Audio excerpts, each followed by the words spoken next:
celebrate this milestone of Mr. Noel Cabangon. Yes. We step over here. Okay, hello Mr. Noel Cabangon, si Tito po. We would like to call in Ms. Kathleen Vigo, the General Manager of Universal Records, for a surprise. Good afternoon to everyone. I'd like to present the double Platinum Record Award to Noel Cabangon for his album Viaje 1, which has sold more than 30,000 units. Congratulations, Noel. Keep it up. Mr. Noel Cabangon, would you like to say anything? Of course, I'd like to thank my label, Universal Records. Thank you, Kathleen, and also the people who supported this album. Maraming salamat po talaga sa hindi ko alam kung nasasabihin ko. May pag-asa pa lang industriya. Kaya tagilingin mo natin ang OPM, ang likhang sarili ng Pilipinas.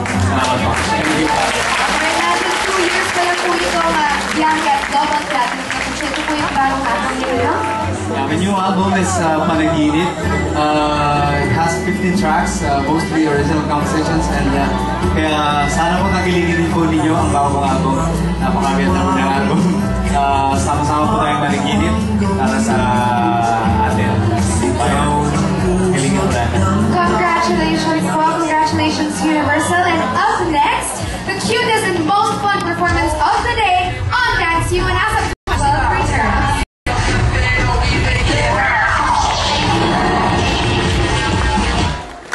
Dance you na, so everybody must stand and participate, okay? Participate. Kasi mga social, ganun. Participate. If you participate, you will receive a certificate. So you can graduate. And for those who don't participate, yan, open the gate. Okay, lahat tayo ha, participate tayo lahat. Dance yun na po ito. It's time to stretch our mga nerves and